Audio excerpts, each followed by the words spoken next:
No, buli Sunday tubeerawo ne tukola omucomo. Musugirizi nnyo tuzijjamu tuzijjamu. Bane muwulire. Otyo agambye atya? They have their picnic over there. Tulina picnic area. Mujane mujaye ebyokulya ne tugenda ku picnic. Kitegeera buli Sunday. Olumala okulima wano abantu basooka kuva mu church temugaba tuli kafiri. Otyo babulire ekintu. Walijo kibanyo bagamba wali mmanga wali. Olaba Mr. Katabazi. Toko kyusemu dene enjuba lema kukubamu ndoke nkula bulungi. Mudde wano bwemu. Enjuba kalola bwenkubyemu. Kyo yagala ekyo. Olaba how Mr. Katabazi wa choose dynamics za Michigan, community ye Michigan. Omchalo I know. Toliweka Yesu kimanyi toliweka. Olina abalala bangi nnyo. It is a team. Duka naye mutuufu. Toyogedde kituufu kiddemu era kyogere nga tokisalamu. Nga Mr. Katabazi ideas ze zonna ne bola committee. La committee nga bwegenda no bwegaziye bwe all this. Kuba mwaka faananyi. Omanyi nti Mr. Katabazi yali akyali Chicago.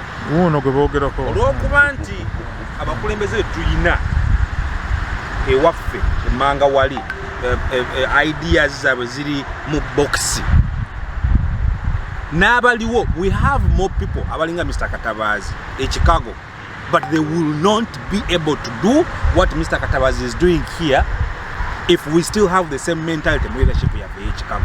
We have to change. We have to change. Otherwise abantu bagenda kuvawo nga Mr. Katabazi obw'omulaba bagende Indiana bakole bino. And those communities get big. Look at the youth organizing that big soccer game. I'm very, very inspired by this. It's our youth, I'm very inspired. This is, and we need the youth. Another 5 years,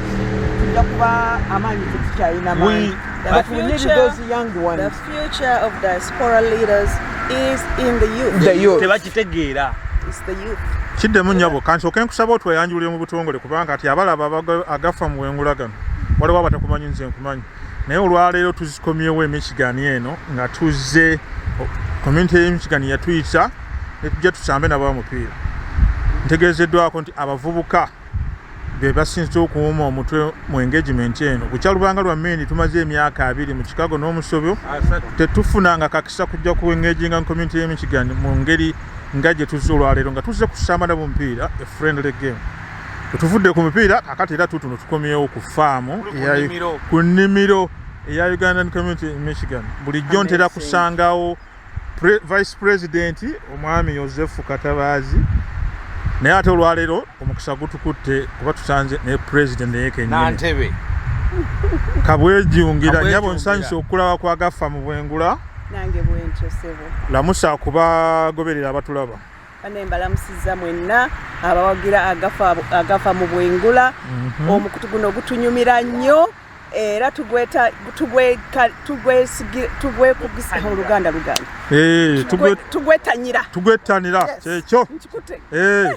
Tugwetanyira nnyo. Webale nnyo ssebo tuweereza. Webalire ddako amanye ebintu bino bitwala time. Bikujjako time kati ovuze so many hours okujja wano. Olina famire yo. Ogirese naye n'ogamba nti kampeereze diaspora. Ngire amawulire gano abantu gakole ki? Bagawulire. Kubanga mu mawulire mwetuva networking, mu mawulire mwetuva okumanyagana, mu mawulire mwetujja ideas naffe netugamba nti naffe tugende tuzimplementing ewaffe. So we appreciate that. Kyekyo kyennyini nga bwakyogedde kyekyo kyennyini. Era so weird. Yes. Abakyala mukyalo nno tumwebaza omukulu omukulembeze w'e Chicago banaye time eyo gy'omaze n'ovuga n'ojja wano. We appreciate that so much. Mwebale bannange okutukyaza, mwebale okutwaniriza, okusinga byonna tubeebaza okuba nti abavubuka bammwe mubakuzizza bulungi, mubakumyekumyemu, mubataddemu omuliro okulaba nti ate nabo kati batandise okutulaga nti basobola okukulembera community. Mu ngeri ey'enjawulo twebaza pulezidenti gwe ne vice Mwami Katabazi olw'ennimiro eno amaanyi ge mutadde wano abavubuka be muleeta n'okulaga abaana abamu bakulidde kuno tebalabanga ku nnyaanya nti oba ennyaanya erimu bwabweti babiraba mu katale tebamanyi bivaawa. Kale ekintu kino okubanga kikoleddwa bannaffe bannayuganda mu masekati wano ku Amerika kintu kikulu nnyo, era abantu b'e Michigan wano batuwadde challenge y'amaanyi. Naffe katuddeyo e Chicago tulabe engeri gye tujja okutambuzaamu obulamu. Tubeebazizza nnyo ab'e Michigan okutwaniriza, okutusanyukira, era twetegese nti bwe naffe tubeetegekedde lwe munajja e Chicago tugenda naffe kuba nti tukola mu ngeri y'emu. Mugenda kukola revenge etalaba Idi Amin. Tugenda revenge yagamba nti revenge. Tugenda kukola revenge. Naye bannange kuno okuyiga kwa maanyi, okulaba obumu kye bukola. Obumu buleeta enkulaakulana y'amaanyi. Kyewuunyisa okuyimirira ku nnimiro eno wano nga bannayuganda be bannannyini nnimiro eno. Mwebale nnyo bannange, mwebalire ddala. Be bannannyini nnimiro. Nyabo tunnyonnyolemu ku bwannannyini olwo kitegeeza ki obwannannyini? Atubuulire bupangisa mujjawo buzi. What is this? Obwannannyini ki buno bwe twogerako nnyabo? Obwannannyini buno bwe twogerako ssebo, ettaka lino lyaffe era tulina deed. Wulira kye bayita ekyapa mu Luganda. Tulina ekyapa eky'ettaka lino. Ettaka lino twaligula ku City of Detroit. Yena ndyagadde nnyo, omanyize sagala kutwala credit. Nendekera ekintu kino gye kyava. Ebyo mmanyi obuzza deed njogeddeko, ndyagadde nnyo okumanya twatandika tutya. Twatuuka nga batuteekako mu 2020 nga tukola our first executive meeting.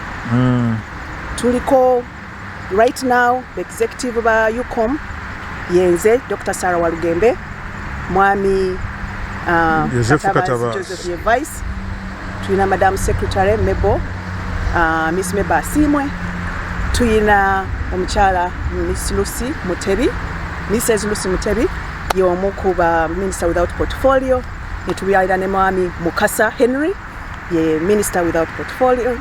Netubeera ne youth waffe mumulabye, bombi ne youth waffe omulala women's, kintu bakikuttemu babalazeeko what the youth should be in a community. Ye Mwami Ivan Muwaya ne mukyala Claire Nampala ye ba youth baffe. Kati kamba njagala nnyo abantu abo babe nga bategeerekeka kubanga babadde part of the parcel of okukuza community eno. For our first meeting netugamba tukoze tutya banga ffenna bwe tumanyi diaspora ebibiina byaffe simanyi owaye kanjogere ku kibiina ekyaffe ekya UCOM nga tugamba ye naye tujja okujjanga okulya pate ne tuddayo netulya pate ne tuddayo mwaka ku mwaka bana ekyo kye tusobola okukola okukola ki okukuza community yaffe ebenga etugatta ate nga buli omu agifunamu ate nga erina purpose. The community erina purpose endala etali just socialization is part of it. Naye nga twagala mission yaffe ne vision ebenga eri wider than that. Ne tugamba twagala okuba nga tuli engaged, ne twagamba tulina okuba nga tulina outreach, ne tugamba tulina okuba nga tu-inspiring abantu abalala, nga twe-inspiring ate nga twe-empowering. Kati ebintu ebyo ne tubigatta ne tukola meeting. Bingi ebyayogera meeting eyo naye ekintu kimu ekikwatagana ne wano we tuli kyava mwami oyo. Mwami Katabazi kyenjagala okujjako. We always have to give credit where it belongs. Mwami oyo n'atunyumiza story n'atugamba nti waliwo yali oba father n'agenda somewhere oba Puerto Rico whatever it is kyajjukira bulungi naye nawe yatugamba mwami oyo bwe yagenda n'agamba ng'abantu baayo beewola omunnyo n'abagala lwaki mwewola omunnyo nga musobola okulima n'abayigiriza n'abawa gundi project ey'okulima n'abagamba musobola okukola bwe muti ne mulima ne muba nga temukyasobola kwewola munnyo. Abantu abo ne batandika ekintu ekyo. Mwami Katabazi n'agamba lwaki tetukitandika. Mu mazima amatuufu bwesooka n'akyogera nange nakitya nengamba kino kirungi naye tunakisobola. Naye ama person bwe ndaba ekintu ekirimu omulamwa abazadde bange bankuza bulungi baŋŋamba nti you can be whatever you want to be in life.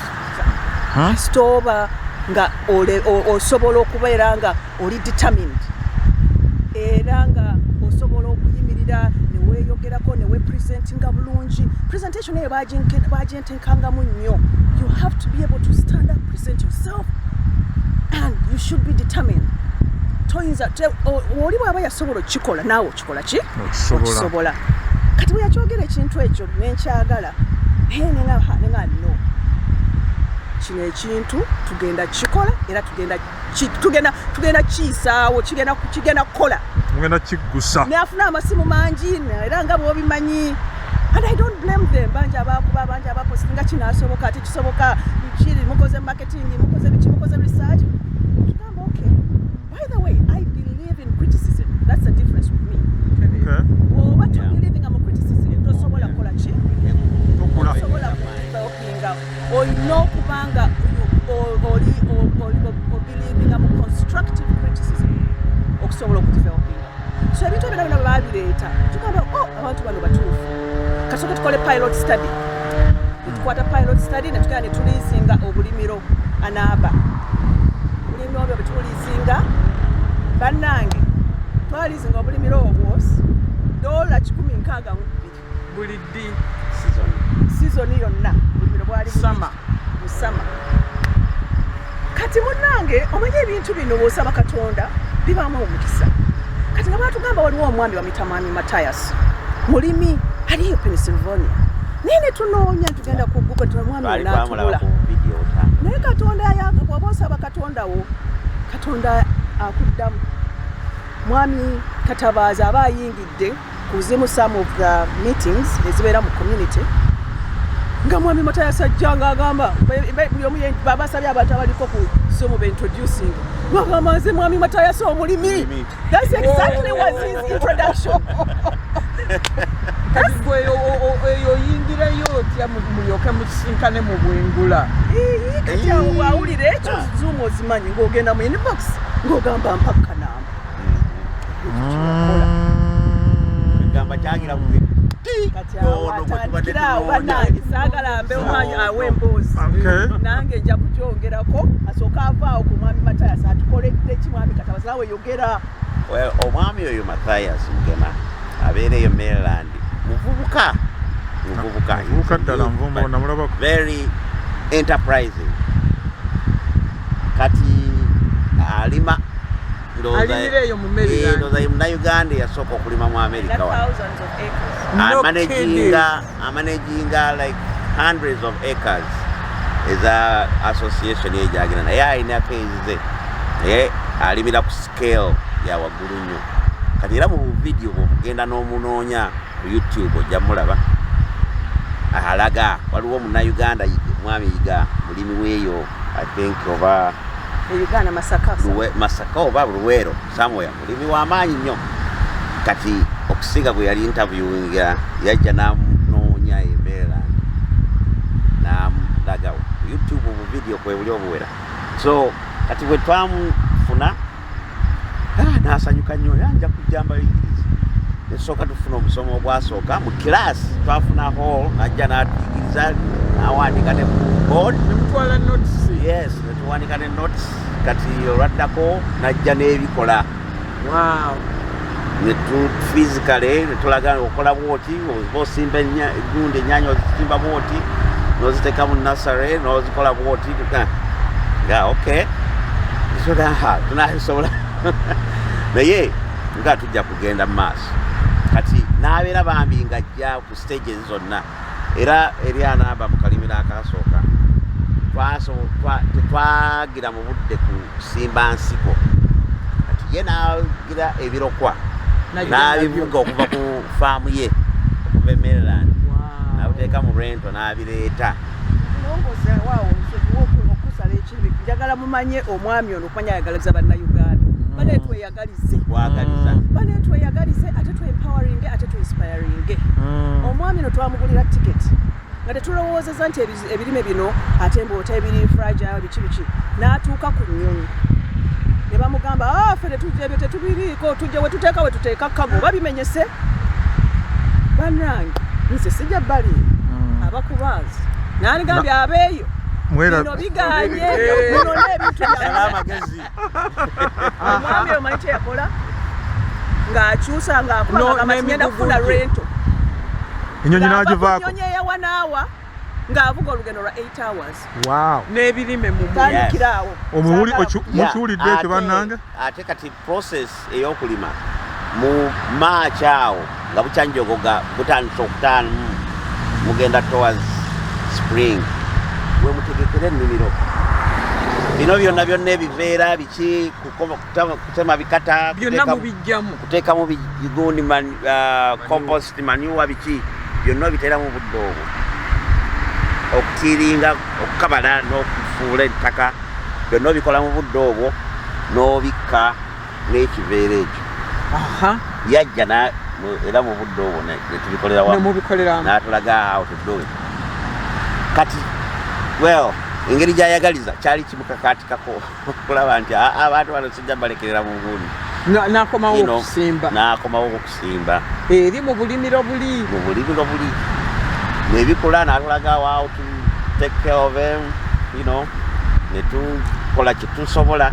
twali fenna tuli fresh mu bino ebimu twakola ensobi ebirala twakola bulungi naye that was a pilot study and twayiga kinene nnyo obwo bwakola butya bwe buyita pilot study bwakola butya bwakola bulungi ku $100 mu mmeka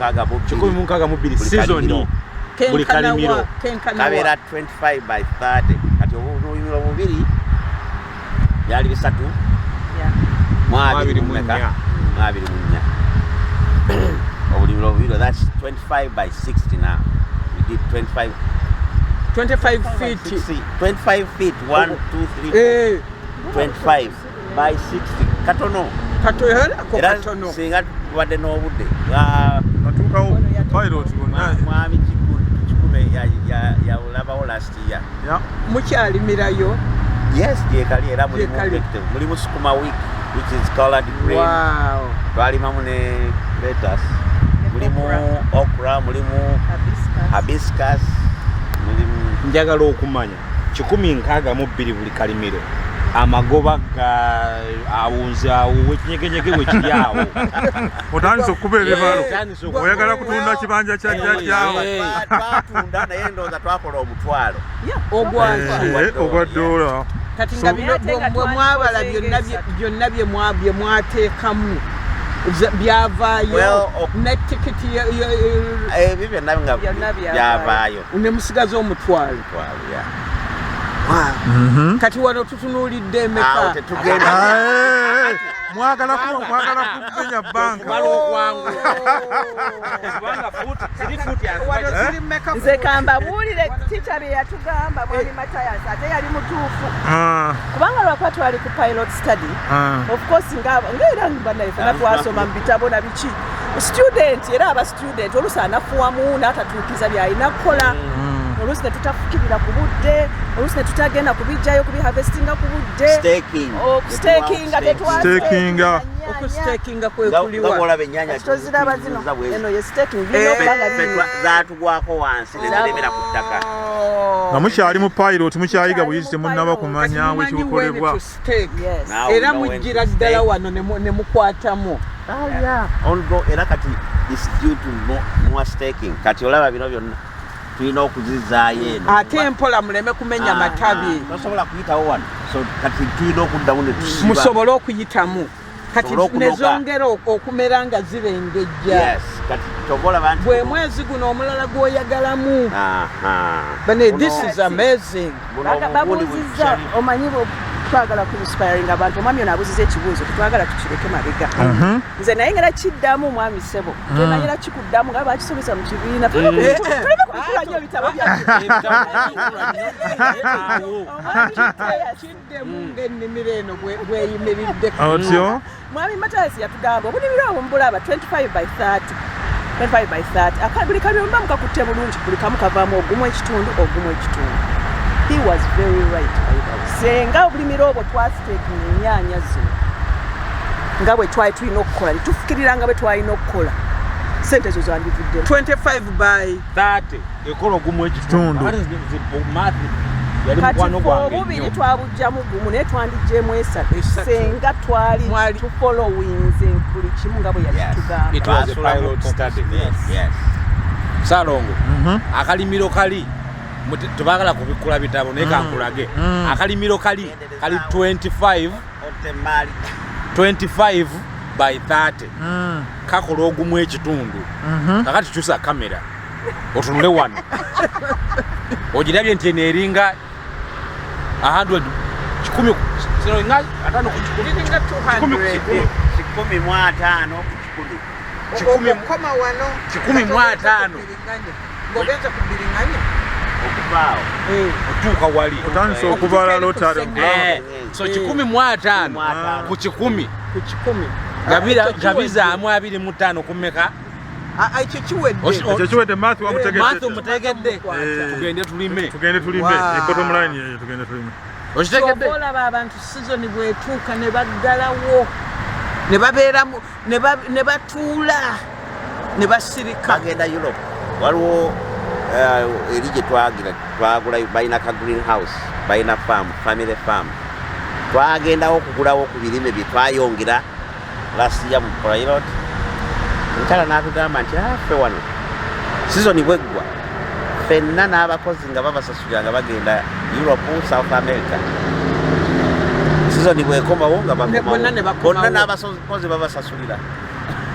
Okiwulidde ate nga gye twavudde eri mwabadde mugamba nti kuno waliwo ebigulo already si byagamba nti biri ku nnimiro biri ku musiri sibote bwagambye nnyabo yesebo kati green pepper wafoli zileni zino ziri 120 okugenda bwe kuti katuyinawo lenzi mukaaga lenzi mukaaga busa kati green pepper tuyina lenzi naye waliwo already mukyala kyakola yabigula n'abifreezinga n'aba nga abiweereza mu different restaurants nga biri packed nga biri ebeera mixed salad. Yajja wano yonna n'agamba bane buli green pepper efuluma wano mugimpe organic kati green pepper mutundemu oba mugula mutundira mu lati minzani mwebyo pound eyinza okubeera dola emu ku musiri kubagulira sibya ku musiri ebintu producing already this is what goes wrong. Bajja mu nnimiro ne babigula obunyanya obwo ne babuteeka mu buli weeki kati already tulina orders Wednesday ayagala green zino ayagala around 150 pounds tulina babiri tulinawo ayagala 150 pounds of green tomatoes tulina ayagala eggplants already last week batukaba buli kati Wednesday Thursday ne Saturday tuba ne orders ezijja ne tubawa of course era twagala twongere tufune abalala kati omuntu alya kisse kinoomu alya Chicago family eyagala okulyako tetulinawo chance kirabika buyers abanene batujjamu dda nedda kino ekintu kya diaspora jjukira so abantu baffe bannayuganda their priority naye kyetubulamu ffe nga bannayuganda twesapootinga senga tusobola okuba nga twesapootinga feffekka ffenna namba zetulina ffekka bannayuganda tetwetaaga na marketing ndala if we can support ourselves naye kibulamu oli agenda waakiri n'agula ennyaanya mu kroga n'agireka wano if we can support one another if we can support one another tujja kukola binene mwami Kizito olina kyotugamba biwulidde nze kyenjize mu kino ezi nti bwe tuba n'obukulembeze obutuufu no determination obumalirivu n'okwagaliza ng'abannayuganda mu diaspora tujja kutuuka ku heights zitutamanyi na kumanya. Omwami bakugambye yavuga emmotoka n'ava e Maryland alina businesses ze ali busy najja ayambe bannayuganda 8 hours away on a pilot study.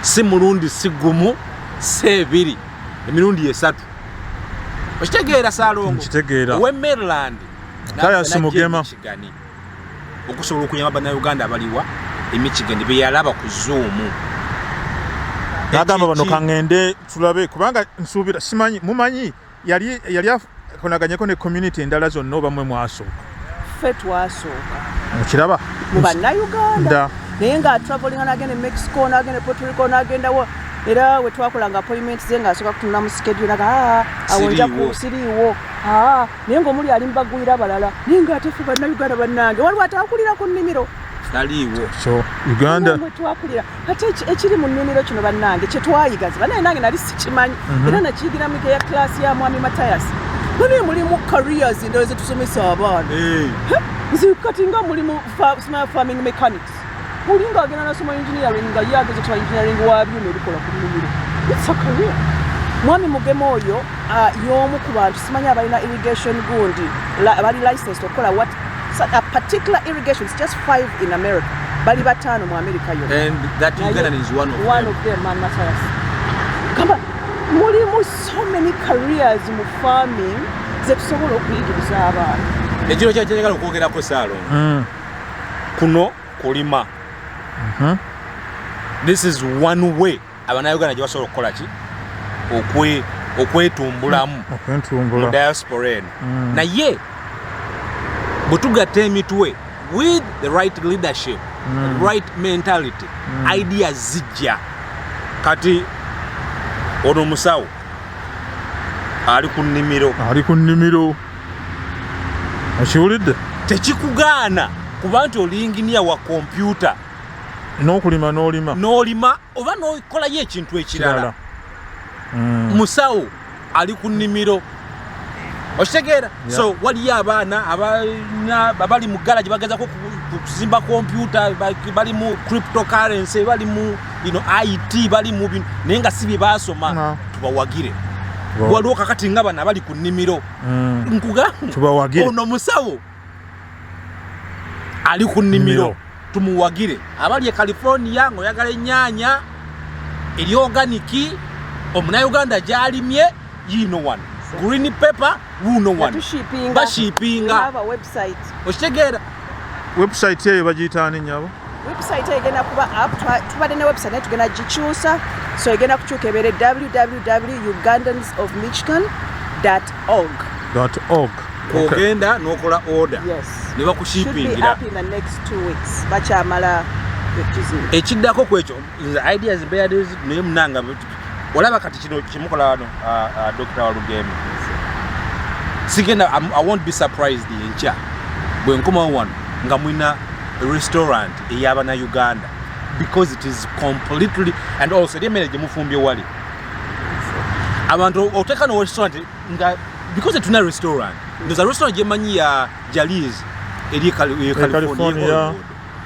Pozi ne senti ekironde Boston ne Dennis owe Chicago naye tubulamu tulina okuwagira nze wa senti ndoza wesiryange wa senti nali nyonyi nengene Hollywood kunonya tooke ewa Jaliz sikulimba okitegeeza Hajat Jaliz ennyaanya gye tugenda okuddamu okulya vegetables zonna nnimiro wano za kujja wano Michigan tuzitwale e California ate nabe California bali ku ttooke idea restaurant ey'Abannayuganda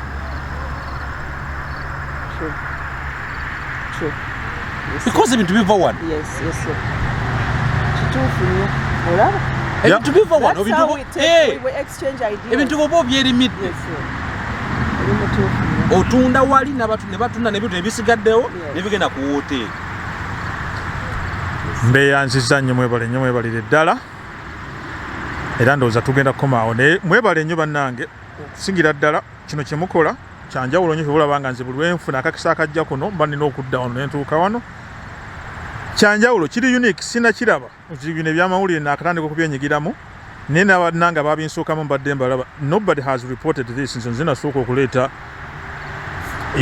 ekyennimiro kino ekyokulima ku siini y'amawulire era njukira lumu nabanoonyaako lumu nga naakatandika nga mwava na mu nnimiro ne mugamba ali wasano ngo wali alete ayagala nga kwolondoza mwali ne Matthias ngazze one time nga mutandika ne muvaayo ne mu yeisebo era aba jasi engiri bazo kweyanjula ngenda kusaba mbenga obanjogera yakagambo kamu mubiri.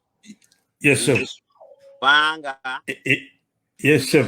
erije tu project getugezaako kukwasaganya. Yes sir. Waliwo ebidda byetagisanga nyina okudduka wano ku Home Depot okubifuna. Yes sir. Era baninze ate enkuba erabika Katonda badde atuyambe ng'enkuba tugize ate nga byetukola by'ebweru etuwaddeyo akaaganya. Yes sir. Kale kakera olw'ensonga eyo abantu baffe bajja kuba balaba akatambi kano oluvannyuma linki njikuweereza abantu baffe baweereze obubaka bajja kubufuna naye nga tonnaba kutuddukako mbadde nsaba otubulireko mangu nnyo otugambye gwe mu kulembera community mu kiti kyo ekyoba vice president Michigan eyo abantu maliyo bameka community biki ebigenda mu maaso tuwuliriremu mangu mu bufunze nga bw'onoosobola n'oluvannyuma tubeere nga tukuleka oyengereyo ku gy'olikosa. Michigan bannayuganda abali wano mu Michigan si bangi, community nto ddala.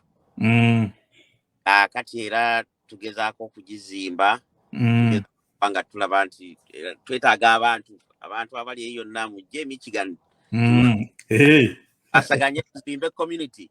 Ate tuwulira nti amayumba gabadde gakyagulikako eyo.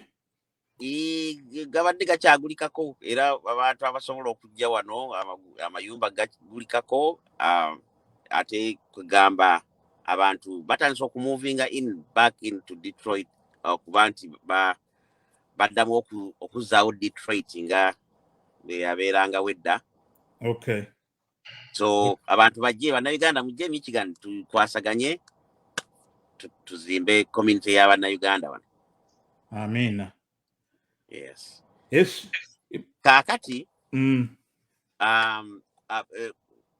abantu nkugambye si bangi naye tugezaako mu butono bwaffe okubanga twekolamu omulimo.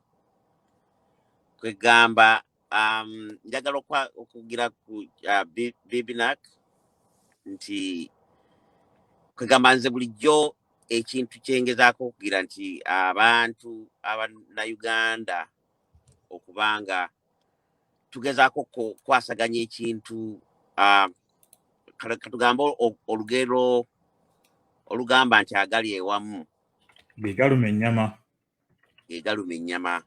Ekintu ekyo kugamba ndabira ddala nga kyekintu kye tulina okwekwatako okuzzaawo abantu okuba nti tukwasaganya okuba nti twezimba wamu kubanga bwe tukwasaganya emitwe ne tugiteeka wamu tusobola okudda ewala. Butereevu. Okwegomba kuba kulungi. Kati bwe ntunulira Abachina batunulira Western World ne balaba nga West bayiseeko ne baga tuli bangi. Kakati tukoze tutya tukwasaganye tugire wamu tukope. Byali bye bakoze ffe tukopa nga tutula yensonga lwaki basobodde okutuuka nabo bwe batuuse. Kakati naffe nga bannayuganda nze nandigize nti abantu twandigezeeko communities zaffe twandigezezaako kukopa abantu bannaffe Abayudaaya ate nga nabo bagwira bannaffe. Abayudaaya bakola communities zaabwe ne bava egundi mu Israel fenna nga bwe tujja ffenna naye ne basobola okukwasaganya awamu ne bazimba communities before you know it. Kubanga bwenzikira obulungi ennyo downtown Chicago nga ntunulira skyscraper eno neeringa y'Abayudaaya ate nga community si yaabwe kinoomu teyaba community yegundi Abayudaaya skyscraper companies ez'amaanyi nga zaava mu kwegatta ate nga bajja mu ngeri yeemu nga naffe bwe twajja. So I think amaanyi mu kwegatta mangi singa tuba tujeewo ebyo ebigaana okwegatta okubaawo singa tubisalira amagezi kubanga ate era nga bwe bagamba nti amamesa amangi tegeesibira bunnya so kaakati amagezi amangi obuteesibira bunnya doza ebintu ebyo ebigezaako agali ewamu okuluma ennyama ne gaba nga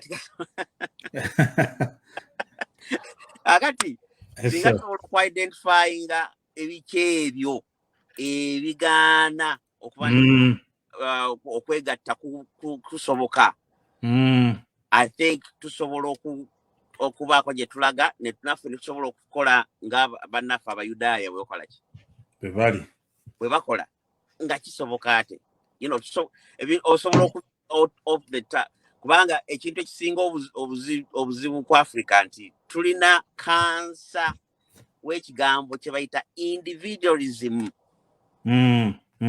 Individualism simanyi mu Luganda kinaaba namisero nkuma yinza tugamba ka mu Luganda oba bakayitaka kuba kalyakoka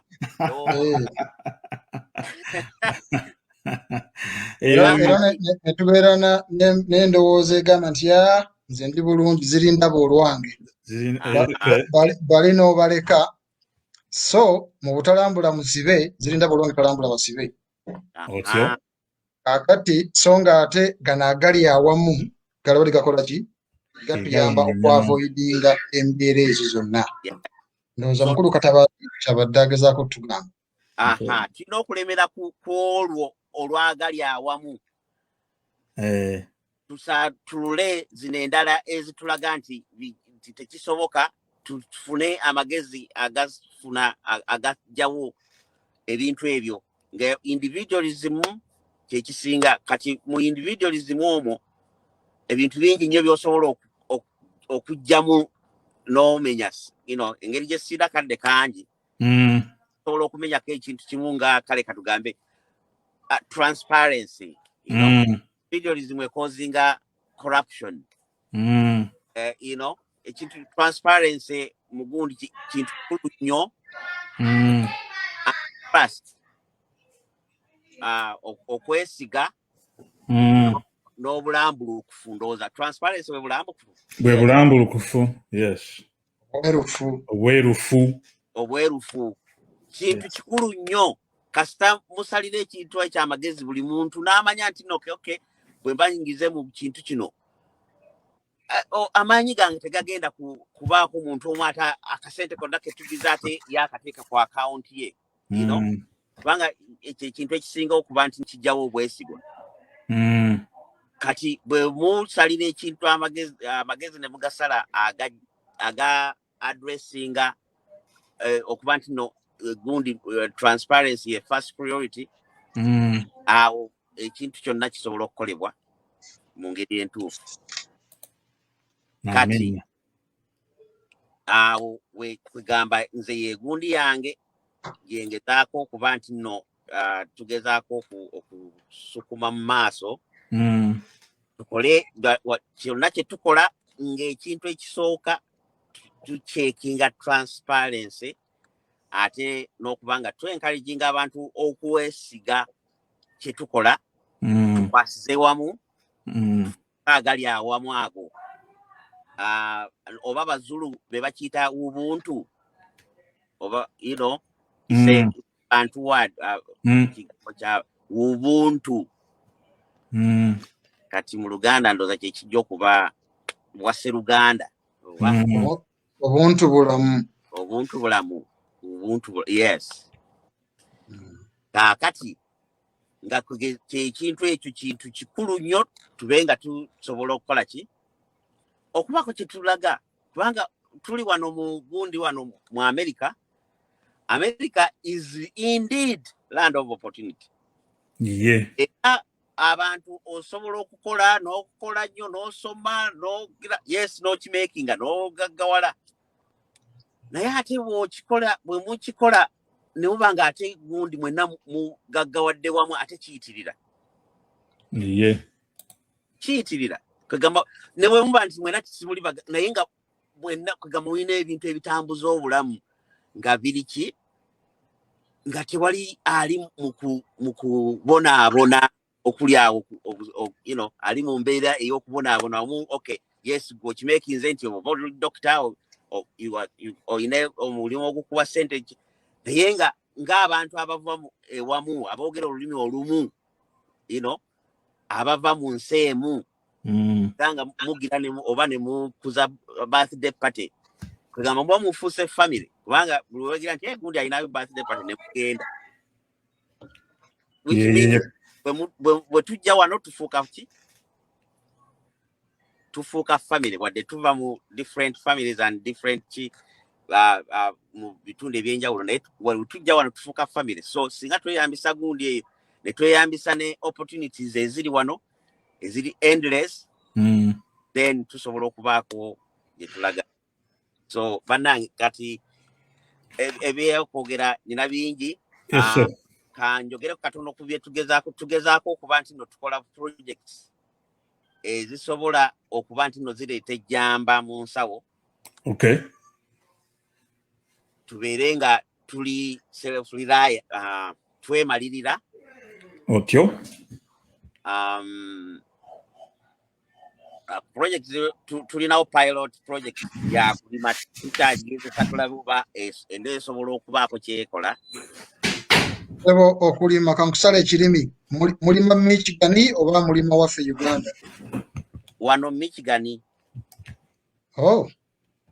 era right now abantu bange balese ku nnimiro bantumye kubaako byenyira era nsaba okubaleka nsobola okubasanga kubanga obudde bugenze era nga bweŋŋambye naye nga tugamba tugezaako tulabe kiki kye tusobola okugira omwami atulimisa nja mwami kubanga muntu mukulu naye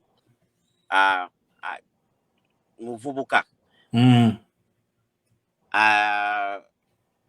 asanyusa nnyo omulimi wa wano alimire Pennsylvania, Maryland area, that eastern coast, Maryland, Virginia, Pennsylvania, we were in the middle of the naye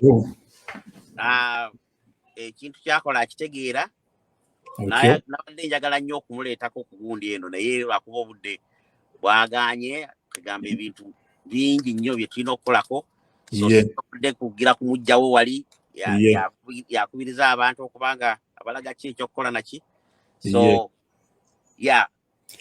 oba tujja kumufuna omulundi olulala tweyanziza nnyo tweyanzeege nnyo okuba nti gwe era twabadde tusuubira gwe ne Dr. Sarah Walugembe tumweyanza nnyo naye okuba nti yabadde agambye ajja kutufiisa kadde naye olw'embeera okuba nti muli mu kisaawe muli ku mirimu mulimu activity ya community gye mulimu walira nga bw'otunnyonnyodde twebaza nnyo webale nnyo webalire ddala era mutulabire nnyo tumutumidde abalaba akatambi kano bajja kuba oluvannyuma bafuna obubaka obwo webale nnyo okutuliiramu kubikwatagana ku community n'engeri gye mugikuttemu gidukanya okuba nti twetumbula ate tugende mu maaso naffe akawungeezi ka leero twabadde tuteeseteese omukulu wa ssentebe ow'akakiiko akateesiteesi aka Buganda Bumu North American Convention yabadde agambye okujja nga tuyita mu mmwe